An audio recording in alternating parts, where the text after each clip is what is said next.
নির্বাচন পেছানোর কোনো সুযোগ নেই। নির্বাচন পেছালে ব্যর্থ রাষ্ট্রে পরিণত হবে দেশ বলে মন্তব্য করেছেন বিএনপির মহাসচিব মির্জা ফখরুল ইসলাম আলমগীর। দুপুরে কেকে বাড়ির লক্ষ্মীরহাট উচ্চ বিদ্যালয় মাঠে সদর উপজেলার বড়গাঁও ইউনিয়নবাসীর সঙ্গে মতবিনিময় সভায় তিনি এ মন্তব্য করেন। তিনি আরও বলেন, জুলাই সনদে বিএনপি যেসব বিষয়ে স্বীকৃতি দিয়েছে সেটা বাদে অন্য কিছু করা হলে এর দায় সরকারকেই নিতে হবে। আওয়ামী লীগকে এদেশের মানুষ কখনোই ক্ষমা করবে না। ভোট হলে জামায়াত ইসলাম ও এনসিপির অস্তিত্ব থাকবে না বলে মন্তব্য করেন মির্জা ফখরুল ইসলাম আলমগীর।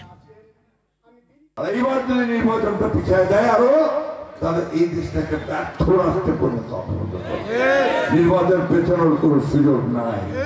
আমরা এই সরকারকে খুব পরিষ্কার করে বলে দিতে চাই যে দীর্ঘ 9 মাস আপনি যে সংস্কারের নাম করে সব রাজনৈতিক দলগুলোর সাথে কথাবার্তা বললেন এবং একটা একমত হলেন অনেকগুলো বিষয়ে, সেই একমত হওয়ার বিষয়ের বাইরে আপনি কোনো কিছু যদি গায়ের চড়ে এই দেশের মানুষের উপর চাপাই দিতে চান, তার সব দায় দায়িত্ব আপনার দেশের মানুষটা গ্রহণ করবে না।